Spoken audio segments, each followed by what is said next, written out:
সময়টি তখন নবুয়তের পূর্বকালীন বছর। আরব সমাজে তখন নারী ছিল অত্যন্ত অবহেলিত ও লাঞ্ছিত। কন্যা সন্তান জন্ম নিলে লজ্জায় পড়ে যেত তার পরিবার। অনেকেই মাটিতে জীবন্ত পুঁতে ফেলত সেই নবজাতক কন্যা শিশুকে। রাসূল পাক সাল্লাল্লাহু আলাইহি ওয়াসাল্লাম তখন আবু তালিবের সহায়তায় মক্কায় বসবাস করছিলেন। তার ঘরে তখন স্ত্রী খাদিজা রাদিয়াল্লাহু তাআলা আনহা, যিনি ছিলেন ধনবান কিন্তু বিনয়ী এবং ধার্মিক ও অত্যন্ত গুণবতী নারী। তাদের কোনো চাকচিক্যপূর্ণ বা বিলাসবহুল ঘর ছিল না। তাদের ঘরটি ছিল অনেকটাই ছোট, দেয়াল ছিল মাটির তৈরি এবং ছাদ ছিল খেজুর পাতার তৈরি। কিন্তু সেই ঘরেই দুজন মানুষ বসবাস করত, যাদের ভালোবাসা ছিল দুনিয়ার সব ভালোবাসার চাইতে গভীর। তারা হচ্ছেন মুহাম্মদ সাল্লাল্লাহু আলাইহি ওয়াসাল্লাম এবং খাদিজা রাদিয়াল্লাহু তাআলা আনহা।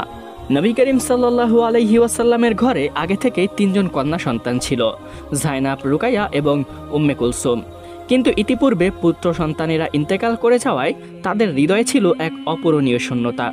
সেই শূন্যতার মাঝে আল্লাহ তাদের ঘরে আরেকটি আলো নিয়ে এলেন, সে হচ্ছে ফাতেমা রাদিয়াল্লাহু তাআলা আনহা। খাদিজা রাদিয়াল্লাহু তাআলা আনহা এবারও গর্ভবতী হলেন, কিন্তু এই গর্ভধারণ ছিল একটু ভিন্ন ধরনের, একটু ভিন্ন অনুভূতির। তার মন বলছিল এই সন্তানটি কোনো বিশেষ শ্রেষ্ঠত্বতা নিয়ে আসবে। অবশেষে সেই মহেন্দ্রক্ষণ চলে আসলো, একটি পবিত্র রাত। মক্কার আকাশে সেই রাতটি অনেক গভীর ছিল, চারদিকে অত্যন্ত নীরবতা এবং স্নিগ্ধতার ছোঁয়া। নবী করিম সাল্লাল্লাহু আলাইহি ওয়াসাল্লামের অভ্যাস ছিল তিনি মাঝে মাঝে মক্কার বাইরে গিয়ে হেরা গুহায় একাকী সময় কাটাতেন। তিনি সেখানে দীর্ঘ সময় থাকতেন, সৃষ্টি জগৎ নিয়ে চিন্তা করতেন, সমাজের অন্যায় অবিচার দেখে ব্যথিত হতেন। সে মতে ওই দিন রাতে তিনি হেরা গুহা থেকেই বাসায় ফিরছিলেন। বাসায় এসে তিনি দেখতে পেলেন খাদিজা রাদিয়াল্লাহু তাআলা আনহা প্রসব যন্ত্রণায় কাঁপছেন, কিন্তু তার আশেপাশে সাহায্য করার মতো কেউ নেই। তিনি নিঃসঙ্গতার সাথে ব্যথিত মনে দাঁড়িয়ে রইলেন। কষ্টে বুকটা ফেটে যাচ্ছিল, চোখের কোণে অশ্রুজল চিকচিক করছিল। কারণ সেই সময় তার ঘরে তিনজন কন্যা সন্তান থাকার কারণে সমাজ তাকে নিচু চোখে দেখত এবং তিনি সমাজের প্রচলিত মূর্তি পূজার বিরুদ্ধে কথা বলতেন। তাই সমাজ তার থেকে বিচ্ছিন্ন জীবনযাপন করত। যদিও তিনি তখন নবুয়ত প্রাপ্ত হননি, কিন্তু সমাজের অন্যায় অবিচার এবং কুসংস্কার ও অযথা বিষয়গুলো তাকে অত্যন্ত ব্যথিত করত। তিনি এই বিষয় থেকে দূরে থাকতেন। তার হৃদয়ে ব্যথা জমে উঠল। তার স্ত্রী কষ্টে আছেন আর তিনি কিছুই করতে পারছেন না। তিনি কম্পিত কণ্ঠে অশ্রু চোখে বলতে লাগলেন, হে খাদিজা, তুমি ভয় পেও না, চিন্তা করো না, একটু ধৈর্য ধরো। সৃষ্টিকর্তা কখনোই আমাদের নিরাশ করবেন না।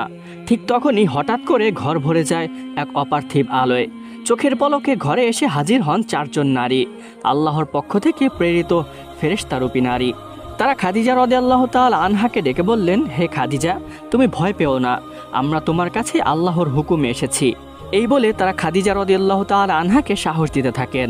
তাফসির ও ইতিহাসের বর্ণনায় পাওয়া যায় আল্লাহর পক্ষ থেকে চার মহিমান্বিত নারী খাদিজার সেবা করতে এসেছিলেন।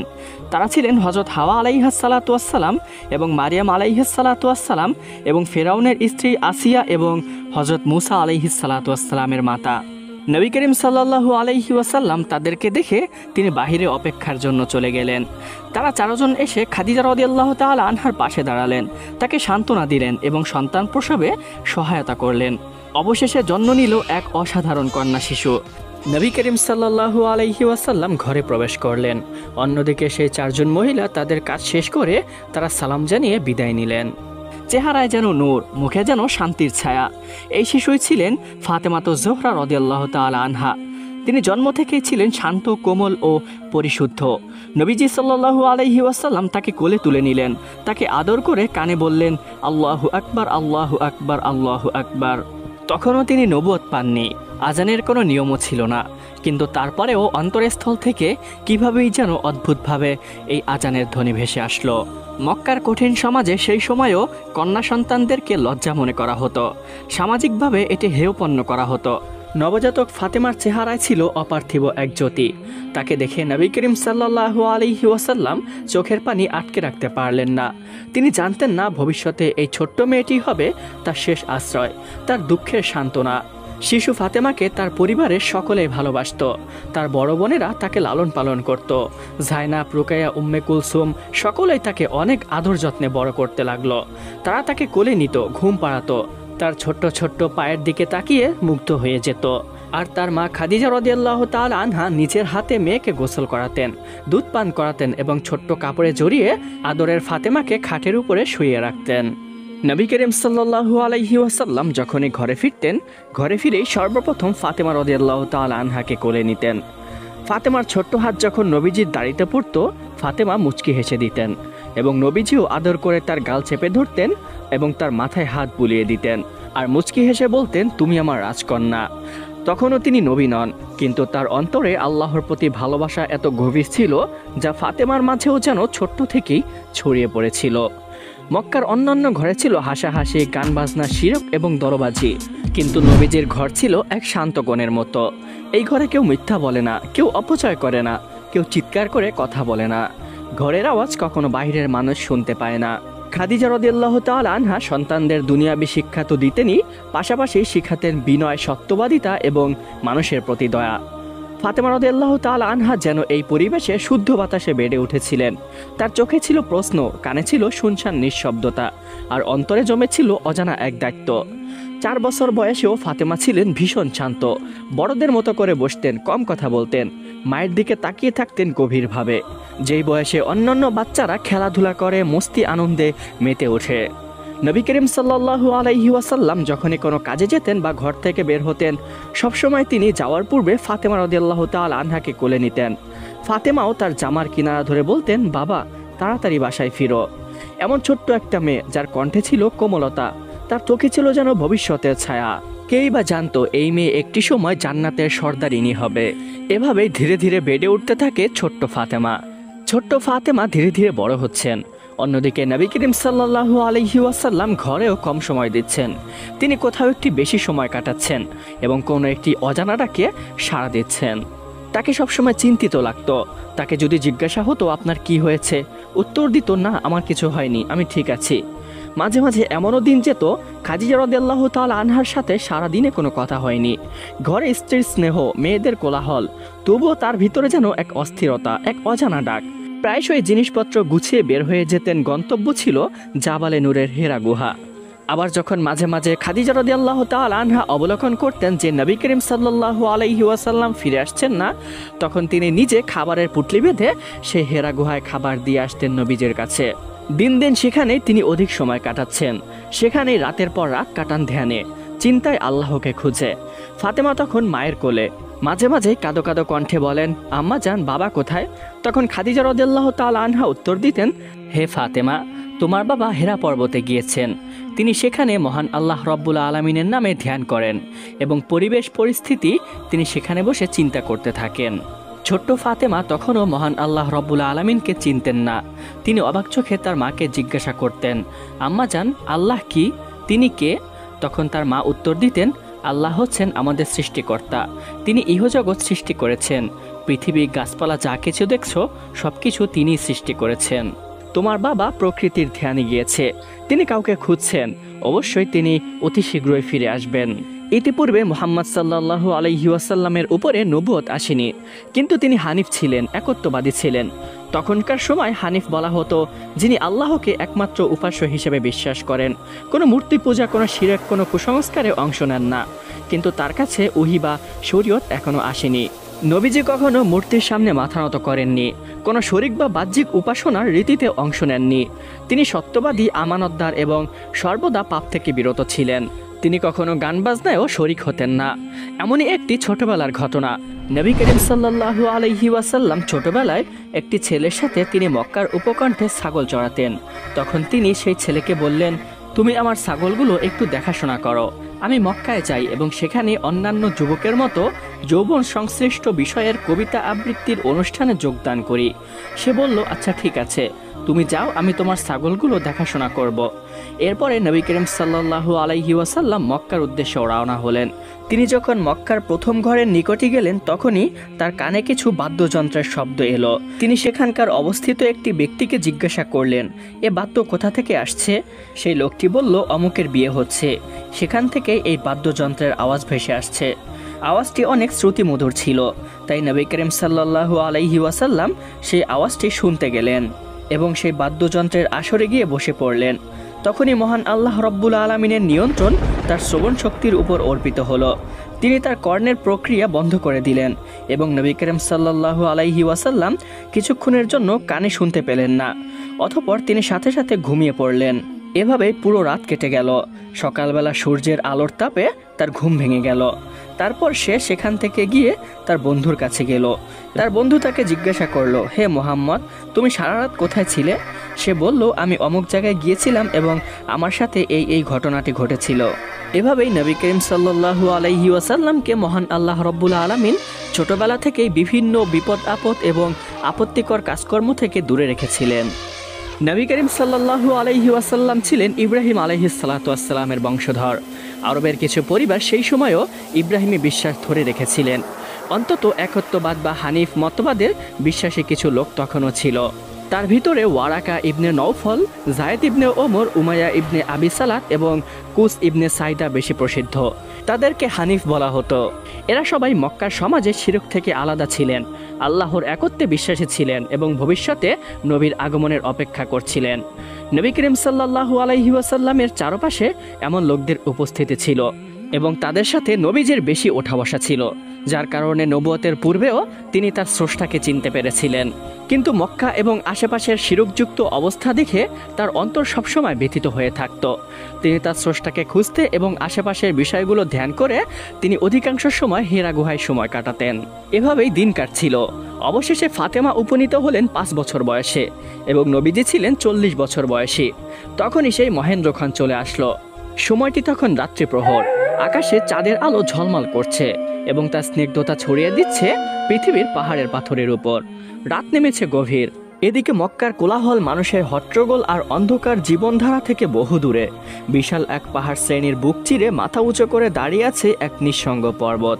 তার নাম হচ্ছে জাবালে নূর, অর্থাৎ আলোর পাহাড়। আর তার চূড়ায় লুকিয়ে আছে এক ক্ষুদ্রতম গুহা, যাকে বলা হতো গারে হেরা। সেখানে নীরবতা যেন কথা বলে আর রাত যেন ধ্যানের সঙ্গী। সেই গুহার অন্ধকার কোণে নির্জনে বসেছিলেন এক মহান হৃদয়।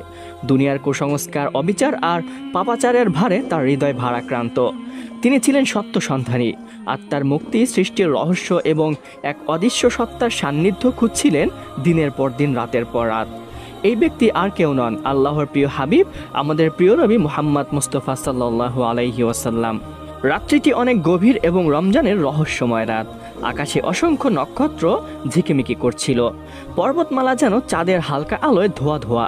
মুহাম্মদ সাল্লাল্লাহু আলাইহি ওয়াসাল্লাম গভীর ধ্যানে নিমগ্ন, নিঃশব্দে বসে আছেন। চারপাশ নিস্তব্ধ, চারদিকে স্নিগ্ধতার ছোঁয়া, কিন্তু তার অন্তর প্রার্থনার শব্দে সব দিকটাই মুখর। ঠিক তখনই এক বিভীষিকাময় আলো গুহার নিঃসঙ্গতা ছেদ করে দিল। একটি অবর্ণনীয় সত্তা, আকাশের নক্ষত্রের থেকেও সে উজ্জ্বল ছিল, মানুষের রূপে তার সামনে দাঁড়িয়ে গেলেন। তার উপস্থিতি মুহূর্তের মধ্যে গুহার সমস্ত অন্ধকারকে আলোকময় করে তুলল। তিনি আর কেউ নন, তিনি ছিলেন জিব্রাইল আলাইহিস সালাতু ওয়াসসালাম, যিনি মানুষের রূপে নবীজির সামনে এসে হাজির হলেন। তার কণ্ঠ ছিল কঠিন, দৃঢ় এবং বিশ্ব কাঁপানো। তিনি বলে উঠলেন, ইকরা, অর্থাৎ পড়ো। তখন মুহাম্মদ সাল্লাল্লাহু আলাইহি ওয়াসাল্লাম স্তব্ধ, বিস্ময়ে কাঁপতে কাঁপতে বললেন, আমি তো পড়তে জানি না।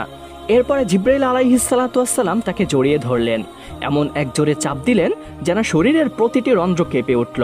মনে হলো শ্বাস বন্ধ হয়ে যাচ্ছে। এটা ছিল শুধু একটি আলিঙ্গন নয়, এ ছিল আকাশ ও পৃথিবীর সংযোগ রেখায় এক ঐশ্বিক সঁপে দেওয়া। জিব্রাইল আলাইহিস সালাতু ওয়াসসালাম এরপরে তাকে ছেড়ে দিলেন এবং আবারও বললেন, ইকরা, অর্থাৎ পড়ো। তখনও নবী করিম সাল্লাল্লাহু আলাইহি ওয়াসাল্লাম আবারও একই উত্তর দিলেন, মা আনা বিকারি, অর্থাৎ আমি তো পড়তে জানি না। এবারও জিব্রাইল আলাইহিস সালাতু ওয়াসসালাম নবীজিকে ধরে এমন এক জোরে চাপ দিলেন, মনে হচ্ছিল তার দম বন্ধ হয়ে যাবে। সে ভয়ে কাঁপতে লাগলেন। এরপরে জিব্রাইল আলাইহিস সালাতু ওয়াসসালাম তৃতীয়বারও একইভাবে বললেন, ইকরা, অর্থাৎ তুমি পড়ো।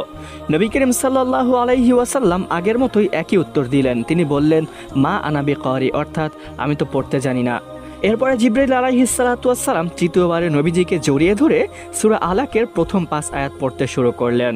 জিব্রাইল বললেন, ইকরা বিসমি রাব্বিকাল্লাযী খলাক, খলাকাল ইনসানা মিন আলাক, ইকরা ওয়া রাব্বুকাল আকরাম আল্লাযী আল্লামা বিল কলাম, আল্লামাল ইনসানা মা লাম ইয়ালাম, যার অর্থ হলো, পড়ো, তোমার প্রতিপালকের নামে যিনি সৃষ্টি করেছেন।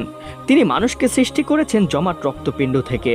পড়ো, আর তোমার প্রতিপালক সর্বোত্তম, তিনি কলমের দ্বারা শিক্ষা দিয়েছেন। তিনি মানুষকে শিক্ষা দিয়েছেন যা তারা জানতো না। এরপরে জিব্রাইল আলাইহিস সালাতু ওয়াস সালাম নবীজিকে ছেড়ে দিলেন এবং নবীজির হৃদয়ে এই আয়াতগুলো গেঁথে গিয়েছিল। জিব্রাইলের পাঠ করার পরে যখন নবীজিকে ছেড়ে দিলেন, তিনিও একইভাবে এই 5 আয়াত পাঠ করলেন।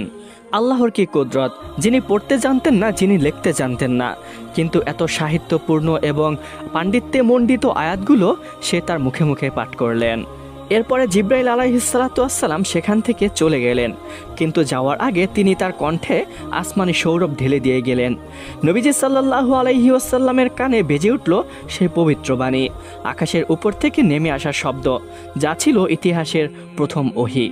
এই মুহূর্তে যেন সবকিছু থেমে গিয়েছিল। গুহার নিস্তব্ধতা, রাতের অন্ধকার, পাহাড়ের নিঃসঙ্গতা, সবকিছুই যেন থেমে গিয়েছে এই শব্দের কাছে। পড়ুন আপনার প্রভুর নামে, যিনি আপনাকে সৃষ্টি করেছেন। আল্লাহর সেই বাণী যেন নবী করিম সাল্লাল্লাহু আলাইহি ওয়াসাল্লামের হৃদয়ে নেমে আসলো ধীরে ধীরে, গভীরভাবে, স্থায়ীভাবে। এই ছিল সেই সময় যখন একজন নিঃশব্দ ধ্যানমগ্ন আত্মা থেকে জন্ম নিচ্ছেন এক মহামানব, এক রাসূল, মানবতার শেষ নবী। এই অভিজ্ঞতা এতটাই গভীর, এতটাই প্রচণ্ড যে নবী করিম সাল্লাল্লাহু আলাইহি ওয়াসাল্লাম কাঁপতে কাঁপতে উঠে দাঁড়ালেন। তিনি কিছু বুঝে উঠতে পারছিলেন না।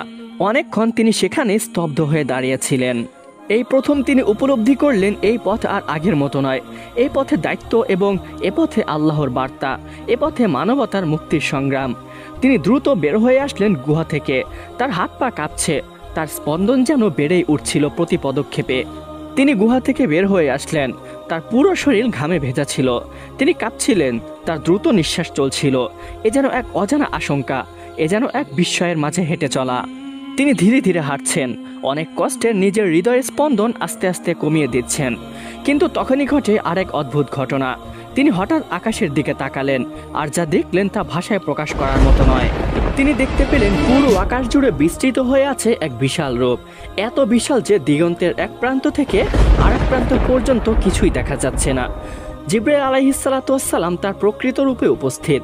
600 পাখা তার সাথে, প্রতিটি পাখা যেন আকাশের প্রতিটি কোণ ঢেকে রেখেছে। আলো, গর্জন এবং এক অদ্ভুত মহিমা, সব মিলে নবী করিম সাল্লাল্লাহু আলাইহি ওয়াসাল্লামের হৃদয়ে আবারও কেঁপে উঠল। নবী করিম সাল্লাল্লাহু আলাইহি ওয়াসাল্লাম এই বিশাল রূপ দেখে তিনি ভয় পেয়ে গেলেন, তিনি ভীতু সন্তুষ্ট হয়ে গেলেন। তখনই জিব্রাইল আলাইহিস সালাতু ওয়াস সালাম ঘোষণা করলেন, হে মুহাম্মদ, আমি জিব্রাইল এবং আপনি আল্লাহর রাসূল। জিব্রাইলের এই বাক্যটি যেন অজানা ভয় আর কাঁপন ভরা হৃদয়ের মাঝে এক সান্ত্বনার বৃষ্টি। এটা যেন ছিল আসমান থেকে আসা প্রশান্তির বার্তা। তুমি একা নও, এই পথ আল্লাহর পথ। এই পথে তোমার সাথে তোমার প্রভু এবং সৃষ্টিকর্তা রয়েছে। কিন্তু তারপরেও নবী করিম সাল্লাল্লাহু আলাইহি ওয়াসাল্লাম অত্যন্ত ভীত সন্তুষ্ট ছিলেন। তিনি ভয় পেয়ে গেলেন। তিনি দৌড়ে বাড়িতে ফিরে গেলেন। বাড়িতে গিয়ে তার স্ত্রীকে ভীত সন্তুষ্ট এবং কম্পিত কণ্ঠে বললেন, জাম্মিলুনি জাম্মিলুনি, অর্থাৎ আমাকে চাদর দ্বারা ঢেকে দাও, আমাকে চাদর দ্বারা ঢেকে দাও। মা খাদিজা রাদিয়াল্লাহু তাআলা আনহা তাকে চাদর দিয়ে মুড়িয়ে ধরে রাখলেন স্নেহ ভরে। তিনিও ভয় পেয়ে গেলেন এবং চিন্তায় পড়ে গেলেন। তিনি উদ্বিগ্ন হয়ে পড়লেন, কি এমন ঘটল যে মুহাম্মদ সাল্লাল্লাহু আলাইহি ওয়াসাল্লাম এতটা আতঙ্কিত? তখন নবী করিম সাল্লাল্লাহু আলাইহি ওয়াসাল্লাম ধীরে ধীরে সব বর্ণনা করলেন। ঘটনার পর ঘটনা, আলোয় ভরা সে রাত্রির কথা, জিব্রাইলের ভয়াবহ রূপ এবং ঐশী বাণীর উচ্চারণ। তখন খাদিজা রাদিয়াল্লাহু তাআলা আনহা তাকে আরও জোরে চেপে ধরলেন এবং সান্ত্বনা দিয়ে বললেন, হে আবুল কাসেম, না, কখনো না। আল্লাহ কখনো আপনাকে অপমান করবেন না। আপনি আত্মীয়তার সম্পর্ক রক্ষা করেন, গরিবকে সাহায্য করেন, সত্যভাষী, মেহমানদার, দুর্বলদের সাহায্য করেন। আপনার প্রভু আপনার সাথে কখনোই অন্যায় করবেন না। তাদের ঘরে ইতিপূর্বে একজন ছেলে সন্তান জন্ম নিয়েছিল, যে ছোটবেলায় মারা গিয়েছিল। তার নাম ছিল কাসেম। এজন্যই নবী করিম সাল্লাল্লাহু আলাইহি ওয়াসাল্লামকে অনেকেই আবুল কাসেম বলে ডাকত। এই ছিল সেই নারী যিনি সর্বপ্রথম বিশ্বাস করলেন। এই ছিল সেই হৃদয় যা সর্বপ্রথম আশ্রয় দিলেন একজন নবীকে। এরপরের দিন খাদিজা রাদিয়াল্লাহু তাআলা আনহা তাকে নিয়ে গেলেন তার চাচাতো ভাই ওয়ারাকা ইবনে নওফলের কাছে। জাহেলে যুগে ওয়ারাকা ইবনে নওফল খ্রিস্টান ধর্ম গ্রহণ করেছিলেন এবং ইরানি ভাষা পড়তে ও লিখতে শিখেছিলেন।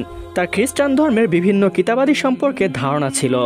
তিনি খ্রিস্টান ধর্মের হলেও তখন তিনি একত্ববাদে বিশ্বাসী ছিলেন। তিনি মহান আল্লাহ রব্বুল আলামিনকে অন্তর দিয়ে বিশ্বাস করতেন। তিনি তখন বৃদ্ধ ও অন্ধ হয়ে গিয়েছিলেন। খাদিজা রাদিয়াল্লাহু তাআলা আনহা তার কাছে গিয়ে বললেন, ভাইজান, আপনার ভাইয়ের কি হয়েছে একটু দেখুন তো, দয়া করে তার কাছ থেকে একটু বিষয়গুলো শুনুন। তিনি কী সব কথাবার্তা বলছেন এবং অস্থির হয়ে পড়ছেন। তখন ওয়ারাকা তাকে জিজ্ঞাসা করলেন, হে মোহাম্মদ, তুমি কি দেখেছো আমাকে বলো। তখন নবী করিম সাল্লাল্লাহু আলাইহি ওয়াসাল্লাম সবকিছু তার কাছে খুলে বললেন। সবকিছু শ্রবণ করার পর বিস্ময় ও বিহ্বল কণ্ঠে ওয়ারাকা বলে উঠলেন, ইনি তো সেই মানুষ যিনি ইতিপূর্বে মূসার নিকটেও আগমন করেছিলেন। অতঃপর বলতে থাকলেন, হায় হায়, যেদিন আপনার জাতি এবং আপনার স্বগোত্রীয় লোকেরা আপনার প্রতি নানাভাবে জুলুম অত্যাচার করবে এবং আপনার দেশ থেকে আপনাকে তারা তাড়িয়ে দিবে। ইস, সেদিন যদি আমি জীবিত থাকতাম এবং আমি শক্তিমান হতাম তাহলে কতই না ভালো হতো। ওয়ারাকার মুখ থেকে এ কথা শুনে রাসূল সাল্লাল্লাহু আলাইহি ওয়াসাল্লাম অবাক হয়ে গেলেন এবং জিজ্ঞাসা করলেন, কি বলছেন, ওরা কি সত্যিই আমায় দেশ থেকে তাড়িয়ে দিবে? তখন ওয়ারাকা বললেন, হ্যাঁ, তারা অবশ্যই আপনাকে দেশ থেকে তাড়িয়ে দিবে। আর এটা শুধু আপনার ক্ষেত্রে নয়, ইতিপূর্বে প্রত্যেক গোত্রের লোকেরাই তাদের নিজেদের নবীদের সাথে এমন ব্যবহার করেছে। ওয়ারাকা ইবনে নওফলের কথা শুনে নবী করিম সাল্লাল্লাহু আলাইহি ওয়াসাল্লাম অত্যন্ত ভয় পেয়ে গেলেন। তিনি চিন্তিত হয়ে পড়লেন। ভয় আর চিন্তায় তিনি এতটাই কাবু হয়ে পড়েছিলেন যে তিনি মনস্থ করলেন পর্বত চূড়ায় আরোহণ করে সেখান থেকে লাফিয়ে নিজের জীবন শেষ করে ফেলবে। তাহলেই হয়তো ভাবাবেগজনিত অতৃপ্তি এবং অস্থিরতার হাত থেকে তিনি চিরকালের মতো মুক্তি পেয়ে যাবেন। এ চিন্তা করে তিনি পর্বত শীর্ষে আরোহণের জন্য পর্বতের উপরে উঠতে থাকলেন। কিন্তু মধ্যভাগে যখন পৌঁছলেন তখন তিনি আকাশ থেকে একটি কণ্ঠ শুনতে পেলেন, যেখানে বলা হচ্ছিল, হে মোহাম্মদ, আপনি আল্লাহর রসুল এবং আমি জিব্রাইল। এই কথা শুনে তিনি আকাশের দিকে তাকালেন। তিনি দেখতে পেলেন মানুষের আকৃতি ধারণ করে আকাশ প্রান্তে ডানা মেলে জিব্রাইল দাঁড়িয়ে রয়েছে এবং বলছে, হে মোহাম্মদ, আপনি আল্লাহর রসুল এবং আমি জিব্রাইল, আল্লাহর ফেরেশতা। সেই সময় তিনি এমন এক অবস্থার সম্মুখীন হয়েছিলেন যে যেদিকে দৃষ্টি নিক্ষেপ করে সেদিকেই জিব্রাইল ফেরেশতার দৃষ্টিগোচর হতে থাকে। জিব্রাইলকে দেখে তিনি কি করবেন বুঝে উঠতে পারছিলেন না।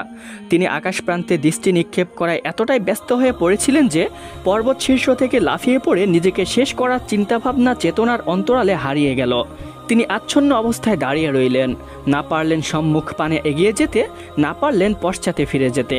অতঃপর জিব্রাইল আলাইহিসসালাতু ওয়াসসালাম দৃষ্টির অন্তরালে চলে গেলে পরিবার পরিজনের সাথে মিলিত হওয়ার জন্য নবী করিম সাল্লাল্লাহু আলাইহি ওয়াসাল্লাম প্রত্যাবর্তন করলেন। নবী করিম সাল্লাল্লাহু আলাইহি ওয়াসাল্লাম বাড়িতে গেলে খাদিজা রাদিয়াল্লাহু তাআলা আনহা তাকে অবাক চোখে জিজ্ঞাসা করলেন, হে আবুল কাসেম, আপনি কোথায় ছিলেন?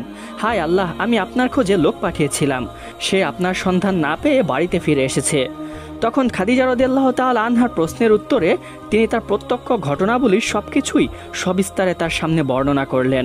তিনি বললেন, হে আমার প্রাণপ্রিয় স্বামী, আপনি আনন্দ বোধ করুন এবং নিশ্চিন্তে থাকুন। যে মহামহিম সত্তার হাতে আমার প্রাণ, সে সত্তার শপথ করে বলছি, উক্ত ঘটনাবলীর প্রেক্ষাপটে আমি আশা করছি এবং দৃঢ়ভাবে বিশ্বাস রাখছি যে আপনাকে নবুয়ত দানের মহান উদ্দেশ্যে আল্লাহর পক্ষ থেকে এসব অলৌকিক ঘটনার অবতারণা করা হচ্ছে।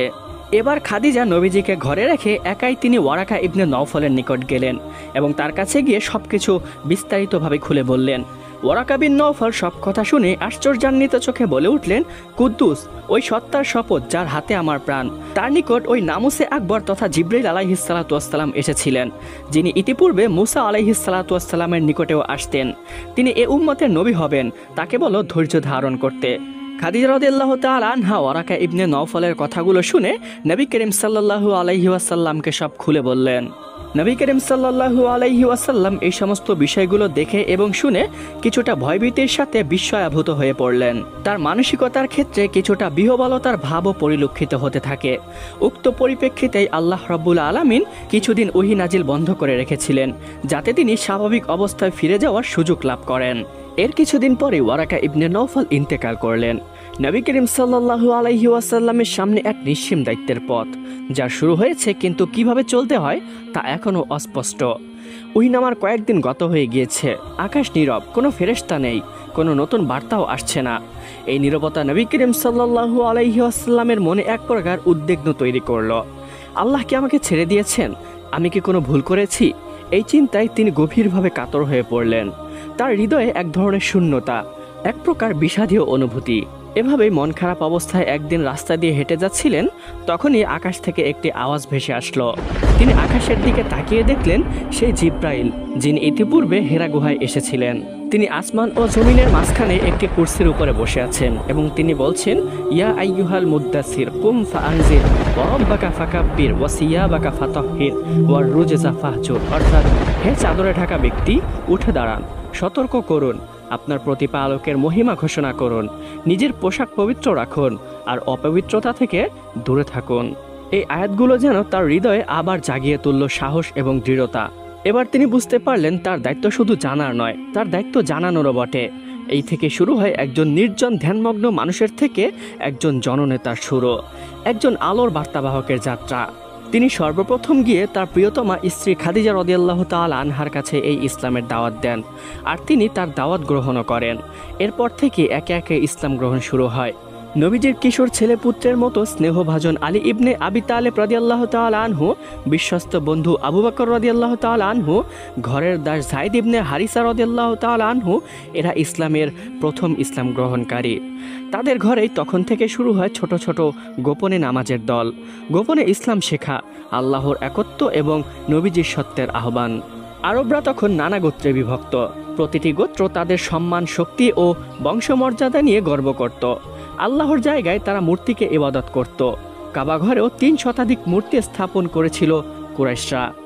এই গোত্রীয় শক্তির মাঝে যখন একজন একাকী পুরুষ ঘোষণা করলেন লা ইলাহা ইল্লাল্লাহ মুহাম্মাদুর রাসূলুল্লাহ, তখন পুরো মক্কা কেঁপে উঠল। মুহাম্মদ সাল্লাল্লাহু আলাইহি ওয়াসাল্লামের এই বক্তব্য গোত্রীয় স্বার্থ, ব্যবসা ও রাজনৈতিক আধিপত্য সবকিছুর জন্য ছিল হুমকি স্বরূপ। প্রথম দিকে ইসলাম গোপনে প্রচারিত হলেও পরে তার সম্মুখে এলে নিপীড়ন শুরু হয়। বিলাল রাদিয়াল্লাহু তাআলা আনহুকে মরুভূমিতে শুইয়ে পাথর চাপা দেওয়া হয়। ইয়াসিরের পরিবারকে হত্যা করা হয়।